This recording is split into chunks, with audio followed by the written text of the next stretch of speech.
La Réunion, novembre 2017, depuis une plage de sable blanc baignée dans l'océan Indien. Bonjour, comment il est? Vous nous avez envoyé une lettre très sympathique via le courant des océans et nous l'avons reçue en assez bon état. Bon, un peu mouillé. Nous sommes heureux de pouvoir répondre à vos questions et nous allons en profiter pour partager nos réflexions avec nos amis siciliens et luxembourgeois. Tout d'abord, présentons-nous. Nous sommes des élèves du lycée La Salle Saint-Charles à Saint-Pierre, ville du sud de la ville de La Réunion, Drôme de France, perle volcanique de l'océan Indien, entre Madagascar et l'île Sœur de Maurice. Ainsi comme vous les Tahitiens, les Siciliens et en quelque sorte isolés dans le continent européen, les Luxembourgeois, nous vivons notre citoyenneté européenne à partir de notre insularité. Il est intéressant d'ailleurs de voir que notre groupe est constitué de fragments d'Europe réunis en son centre, aux périphéries proches ou éloignés aux extrêmes confins.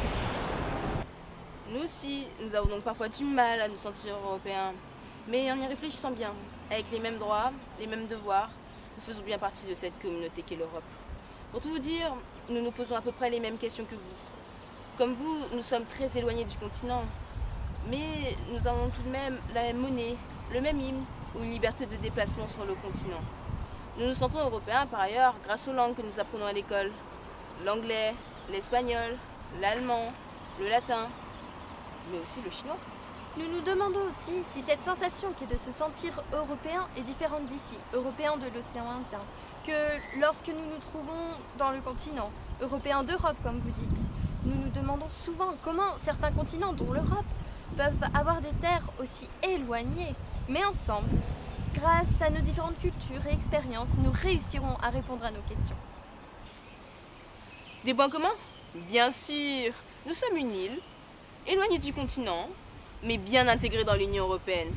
De plus, un multiculturalisme domine notre communauté. Nous sommes unis dans la diversité.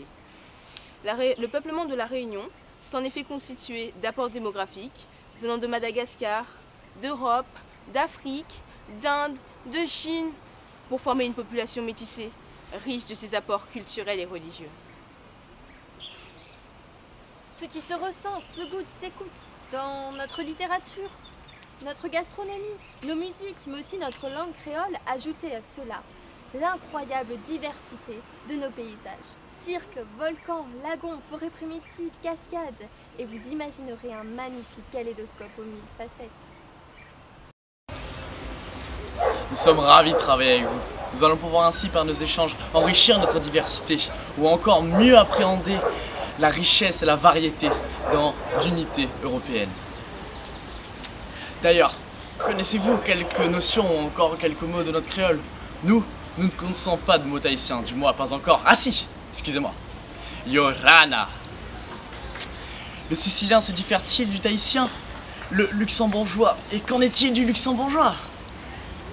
Avez-vous déjà goûté à notre bon carré poulet ou encore au succulent gâteau manioc? Ce gâteau manioc, incroyable. Et ce rougail de tomates avec cette pincée de piment qui est vraiment... Mouah, je n'ai pas de mots. Avez-vous des plats typiques? Des recettes secrètes? Envoyez-nous, s'il vous plaît. Et qu'en est-il de vos paysages, de votre architecture, de votre faune, de votre flore? Nous sommes sincèrement pressés de vous rencontrer. Comme vous pouvez le constater, la lettre tahitienne est arrivée à bon port et ce courant marin a été parfait. Et j'espère sincèrement que la nôtre le soit aussi. Merci beaucoup. Dans l'attente de vous lire et de vous rencontrer tous bientôt, Nartro. Nartro.